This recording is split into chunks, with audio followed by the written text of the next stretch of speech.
Mi chiamo Francesco Gabriele e non pretendo di raccontarvi la verità sull'olio extravergine d'oliva.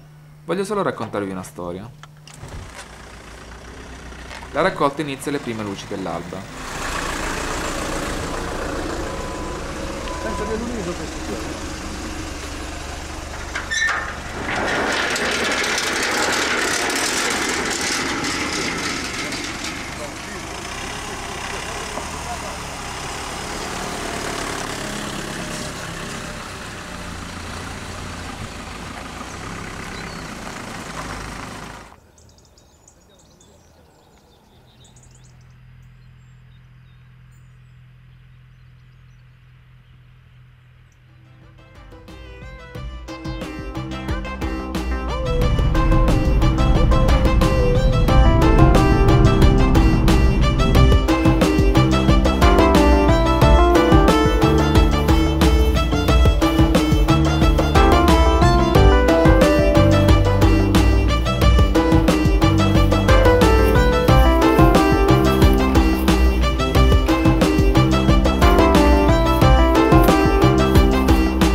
Per fare un buon extravergine è bene raccogliere i frutti all'inizio della loro maturazione, ovvero durante l'invaiatura.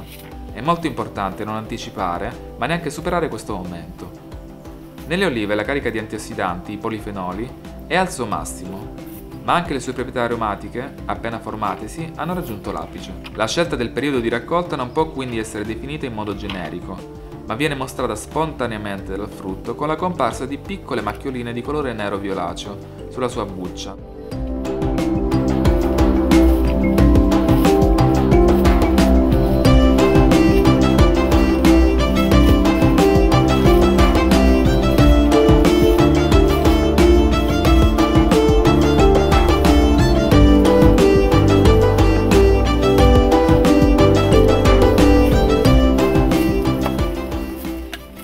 I frutti devono arrivare in frantoio il più possibile sani.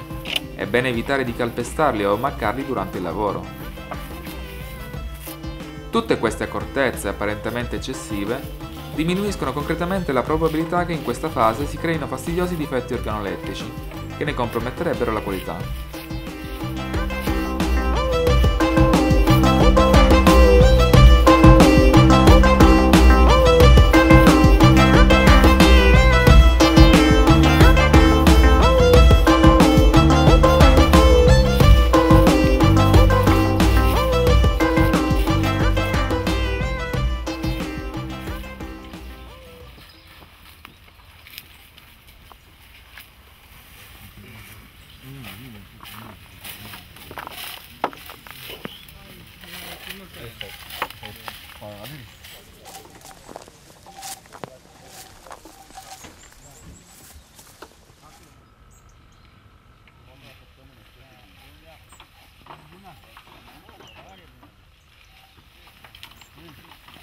Cassetti in plastica dura e teli sintetici, entrambi traforati e lavabili, sono gli elementi base per un buon esito della giornata. Usare attrezzature lavabili, che permettono una buona circolazione dell'aria, rallenta il deperimento del frutto.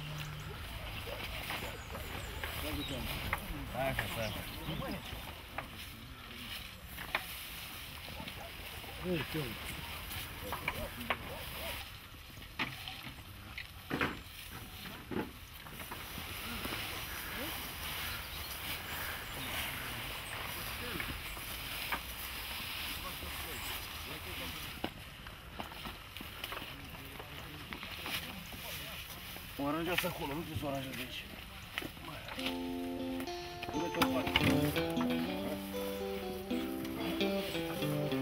Una volta riempite le reti, si procede ad una sommaria seppur scrupolosa eliminazione di foglie e rametti.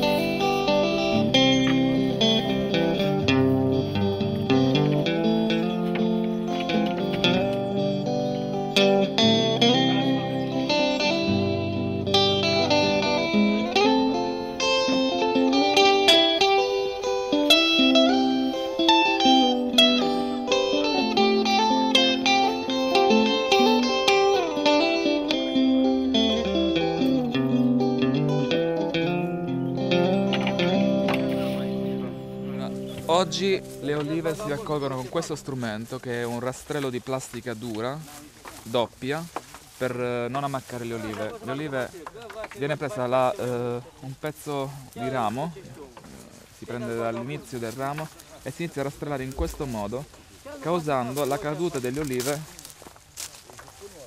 per distacco della drupa. Cioè, passa il rastrello da questa parte del ramo e scendendo giù stacca la drupa. Inizialmente le olive si potevano anche staccare in questo modo,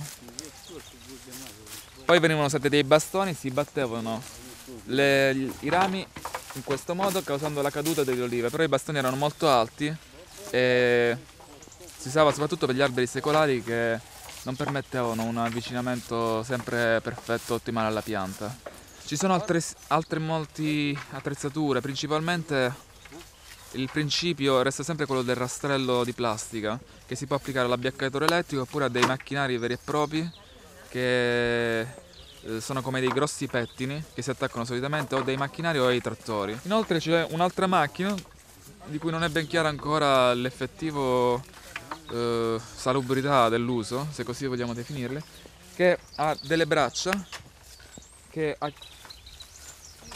acchiappano il ramo o la base, smuovono l'albero in modo molto energico e fanno cadere le drupe. Questo tecnicamente alle piante e alle foglie farebbe anche bene, nel senso che il trauma della raccolta non avviene, non si stropicciano. Qui bisogna sempre tener conto che ci sono anche le drupe dell'anno successivo che devono essere tutelate sia adesso durante la raccolta che durante la poda. Il problema quindi può essere soltanto a livello di radici. Come ben sappiamo, le radici degli alberi hanno una superficie radicale che serve per il nutrimento. Se la pianta viene stimolata elettricamente da vibrazioni qui all'altezza del tronco, oppure se viene stimolata in modo sbagliato, comunque può provocare la frattura dell'apparato radicale che serve al nutrimento, quello più delicato, quello più sottile.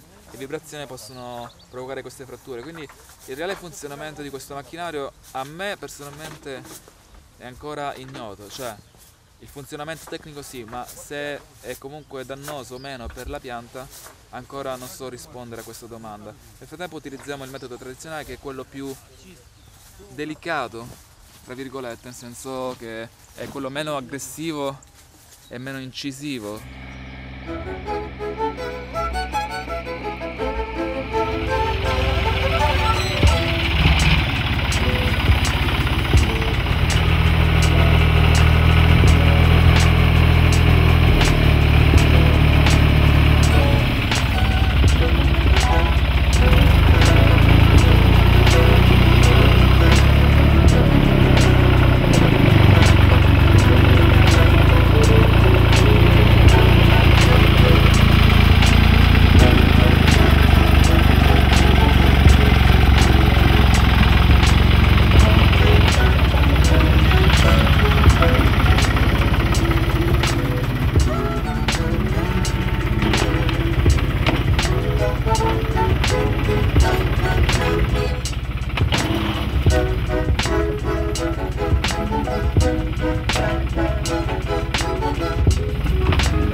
Per velocizzare le operazioni di movimentazione delle olive in frantoio, le cassette vengono svuotate in questi grossi cassoni, i bins.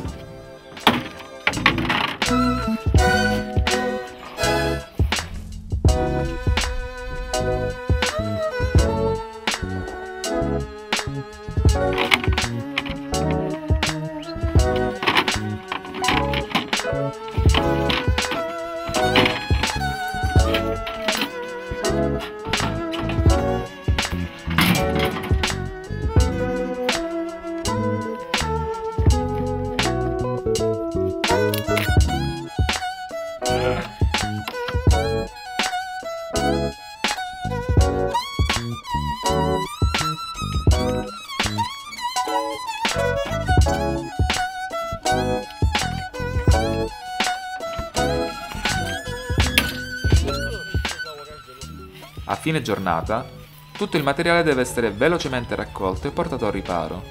L'umidità della notte potrebbe renderlo inutilizzabile per i successivi giorni di raccolta.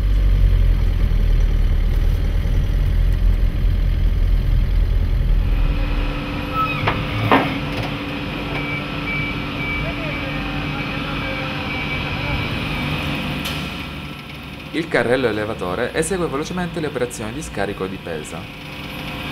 Bisogna fare molto in fretta ed iniziare tutte le operazioni di trasformazione del prodotto il prima possibile. La tradizione è molto generosa al riguardo, dando ben 24 ore di tempo per iniziarla. Un'oliva raccolta, però, ha perso il contatto con la sua fonte energetica ed è quindi a rischio deperimento. Ogni minuto guadagnato è a vantaggio della qualità del prodotto. Uno degli obiettivi fondamentali è tutelare ciò che rende l'extravergine così prezioso, i polifenoli. Essi sono sensibili a luce, calore e ossigeno. La scelta migliore, allora, sarà quella che prevede il minore impiego di luce, di calore e di ossigeno durante la trasformazione. Una volta riversato il contenuto dei beans in questo grande imbuto, la tramoggia, si procede all'eliminazione delle foglie e dei rametti residui.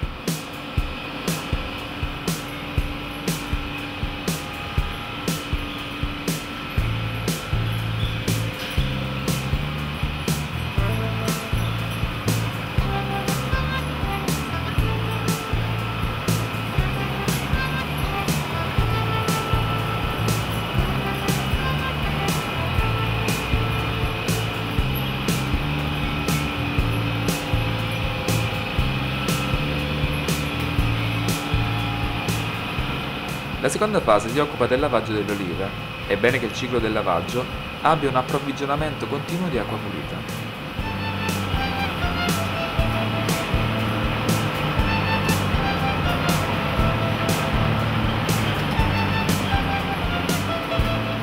L'olio è simile ad una spugna, assorbe con facilità gli odori che lo circondano. Per evitare contaminazioni è necessario posizionare queste attrezzature all'esterno della struttura. All'interno troviamo l'ultima sezione di lavoro.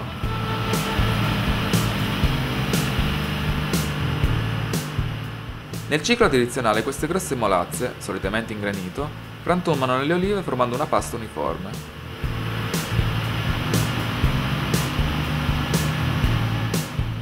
La pasta di olive viene distribuita su queste simpatiche ciambelline in fibra, i fiscoli, ed infine posizionata su di un carrello. Il frangitore a martelli sostituisce le grosse macine.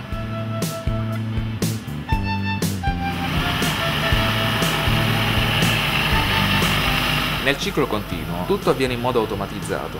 La linea, interamente d'acciaio, può essere facilmente igienizzata.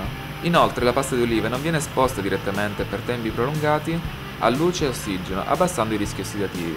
La temperatura della granulazione, infine, può essere controllata e rilevata automaticamente. La temperatura deve essere mantenuta tra i 22 e i 27 gradi.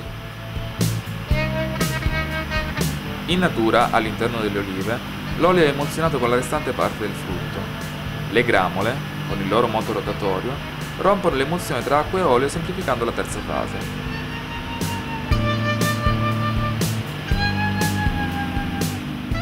L'estrattore centrifugo vede l'utilizzo di due tecnologie: tecnologia a 3 fasi e a 2 fasi. La tecnologia a 3 fasi, che prevede l'utilizzo dell'acqua per aiutare l'estrazione, è stata ormai superata da quella a 2 fasi.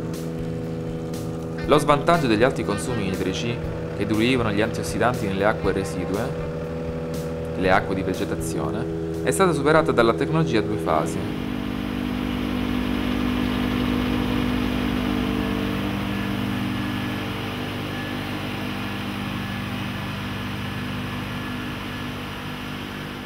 La centrifugazione verticale, infine, che sfrutta la differenza di peso dell'olio con gli altri elementi, provvede all'eliminazione delle tracce di acqua e di altri residui.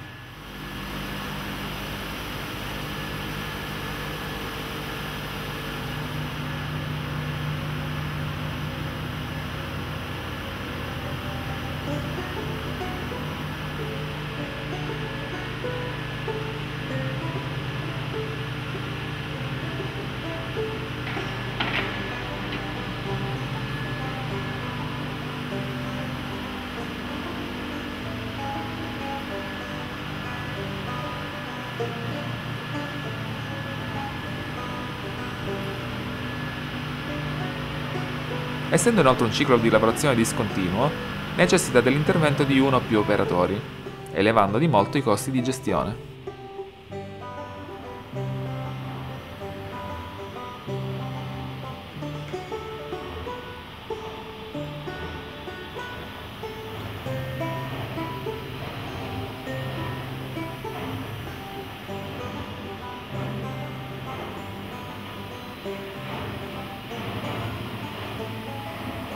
Una tutela maggiore degli antiossidanti, riducendo i consumi idrici, crea però il problema dello smaltimento della pasta di oliva residua, la sansa.